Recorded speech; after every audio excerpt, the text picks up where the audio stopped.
Hi friends, I welcome you to the next lecture. In this lecture I'll introduce you something called as subsidiary books. So we are going to learn about subsidiary books of accounts in this lecture. In our earlier videos we have learned about the journal. The journal is also called as the book of first entry. We have learned how to record the transactions of a business in a book called as the journal by recording of journal entries. So we have learned that whenever some transactions take place, they are recorded for the first time in the book called as the journal. Okay, now we are going to learn about subsidiary books. What are subsidiary books? They are actually substitutes for the journal. So the journal, we can say, is substituted or subdivided, or we can say various journals are maintained in place of a single journal.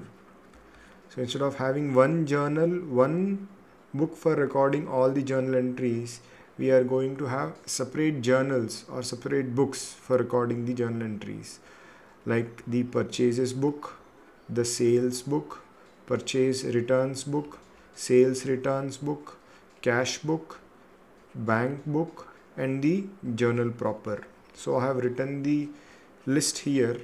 Instead of having one journal, we are going to have a separate journal for the purchases, which is called as the purchase book. We will have a separate journal for the sales transactions, for recording the sales transactions, called as the sales book. Separate journal for purchase returns, sales returns. All cash transactions will be recorded in a book called as the cash book. The bank transactions will be recorded in the bank book. And if a particular transaction cannot be recorded in any of these books, then it will be recorded in a book called as the journal proper. Okay, now what is a purchase book? Purchase book is going to be used only for recording one single type of transaction, that is credit purchase of goods. Only credit purchase of goods. That means we are purchasing the goods on credit. What is the sales book then? Sales book is used only for recording sales of goods on credit. So what is a purchase returns book? If we have purchased some goods on credit and then when we return them, we are going to record them in the purchase returns book. If we have sold some goods on credit and they are returned by our customers, then we are going to record them in the sales returns book. So purchase book only for recording goods purchased on credit. Sales book only for recording goods sold on credit. If the goods purchased on credit are returned to the suppliers, we record them in the purchase returns book. If the goods sold to the customers on credit are returned by the customers being defective or some other reason, we are going to record them in the sales returns book. All types of cash transactions, it may be cash purchases, cash sales, any expenditure in cash, receipt of cash will be recorded in the cash book. All types of bank transactions, that is deposit or withdrawals. Bank transactions can be of only two types. Either it will be a deposit or a withdrawal. It will be recorded in the bank book. And if a transaction cannot be recorded in any of these journals, then it will be recorded in a book called as the journal proper. Now what these books are going to do is, these books are going to substitute a single journal. We will have substitute books for the journal, or we call them as the purchase journal, sales journal, purchase returns journal, sales returns journal, cash journal, bank journal, and the journal proper. Okay, now I'll start introducing you one by one the books. I have the format of the book here, the purchase book. Now what is this purchase book? Purchase book is used only for recording one type of transaction, credit purchases of goods. So we are going to use this book for recording only one single type of transaction, that is credit purchase of goods. So how do we record the transactions in these books? It is little different from the journal entries. Let us say we are doing a business. On 1st January, purchase some goods on credit from Mr. A. How do we record the transaction? In the purchase book, I am going to write 1st January 2021. I am purchasing goods from Mr. A. He is the supplier. So I'll simply write the name of Mr. A. I'll write to Mr. A account rupees, let us say 50,000 is the value of the goods. Now the recording part is over. Earlier what we used to do, let us say if you have purchased goods from Mr. A, earlier we used to pass an entry purchases account debtor to Mr. A account 50,000, then we posted them in the purchase account and in the Mr. A account. But when we are following the subsidiary books concept, we have to go to the purchase book, that is a credit purchase of goods book, and simply record the date of the transaction. We'll write to Mr. A 50,000 rupees, and I'll write LF number, let us say 3. What is this 3? This means that in the ledger folio, in the ledger book, in page number 3, you have Mr. A's account. There you have to write 50,000. I'll simply open Mr. A's account here. Mr. A account, debit, credit. I have to write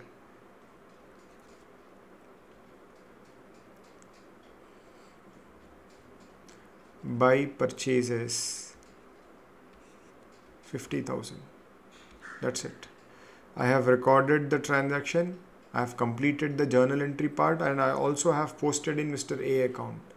Let us say on 2nd January, I purchased goods on credit from Mr. B, say 1 lakh rupees. How do we record the transaction? Earlier, we used to write an entry, purchases account debtor to Mr. B account, 1 lakh rupees. But instead of writing the entire journal entry in the purchase book, I will only write to Mr. B account.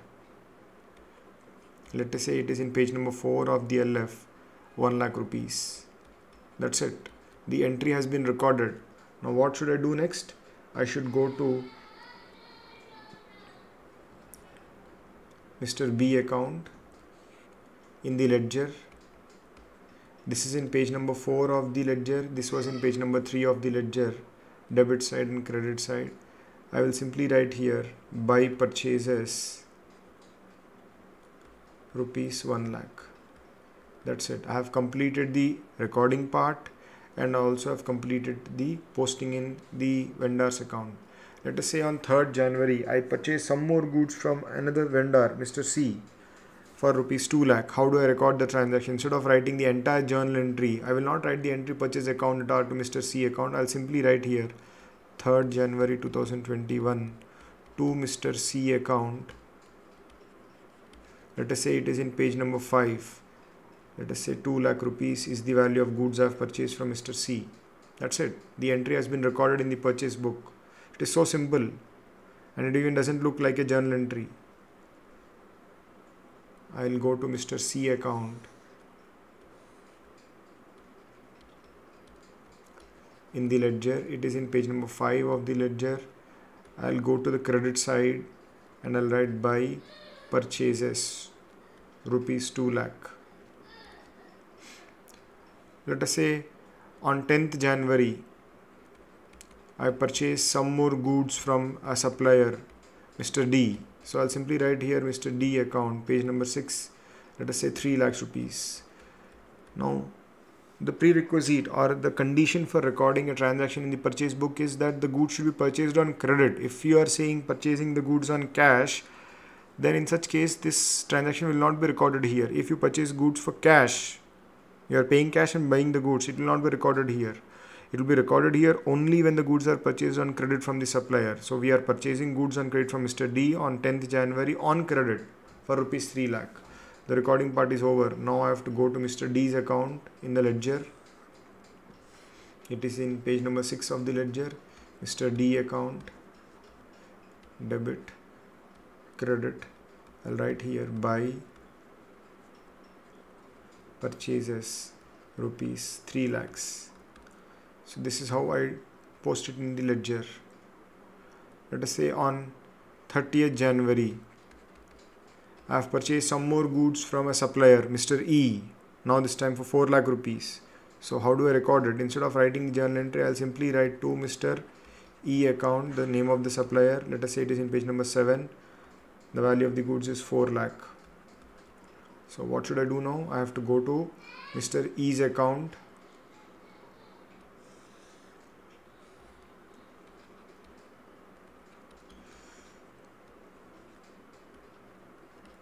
I'll write here buy purchases 4 lakh.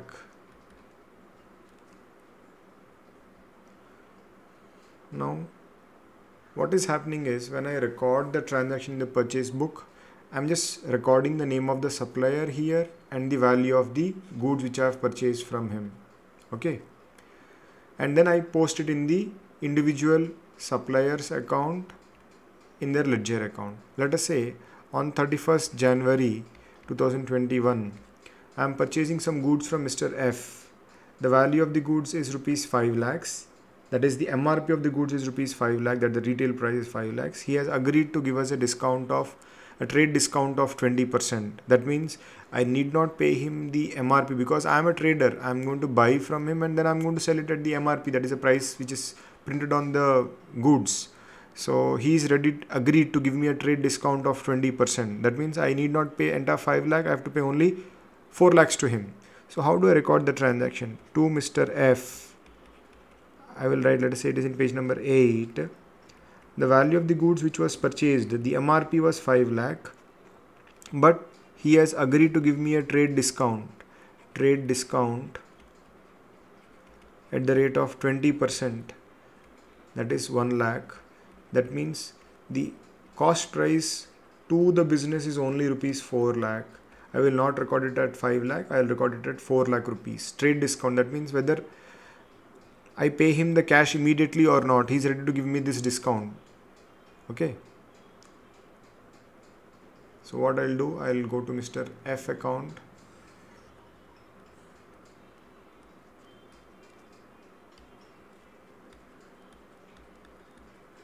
I'll write here buy purchases 4 lakh rupees. Okay. Now what is trade discount? Trade discount is a discount which I am going to get irrespective of whether I am going to pay the cash immediately or not. That means whether I settle the amount in cash immediately or not, that is not going to be a factor. I am still going to get a discount as a custom or as a normal trade practice. So in this case, the value of the goods, that the MRP of the goods was 5 lakh. I got a trade discount of 20%. I am not paying the cash to him immediately, but still I am getting a discount. That means the cost price for the goods is only 4 lakh which I have recorded. Okay. Now the question arises, in these transactions, actually there are two accounts involved, the purchase account and the suppliers account. Suppliers accounts have been credited. I have posted these transactions in the individual suppliers account, but what about the purchase account? So what we will do is, at the end of the month, I will total the purchases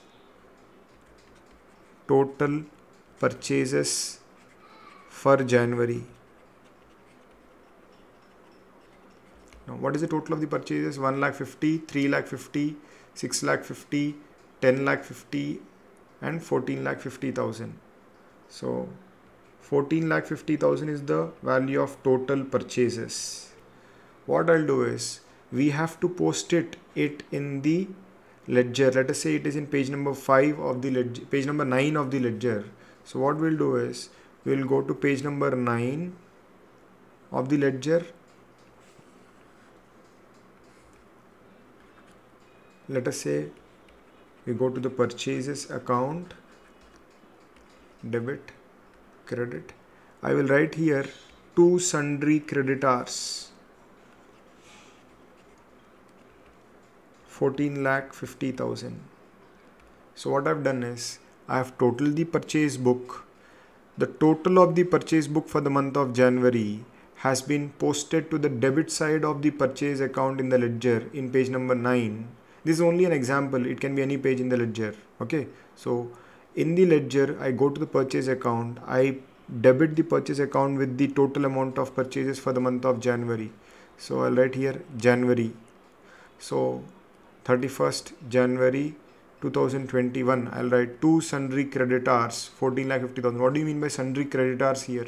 Sundry means many. So I'm saying that during the month of January, I have purchased goods on credit from various creditors valuing to 14,50,000. By doing this, I have recorded both the debit aspects and the credit aspects of the transaction. So this is an example of how we deal with credit purchase of goods when I'm maintaining the purchase book. So what I'm doing is I'm going to just record the name of the supplier, the amount. I immediately go and post it on the credit side of the suppliers, and at the end of the month, the total of the purchase book is debited to the purchases account. So this is how I prepare purchase book.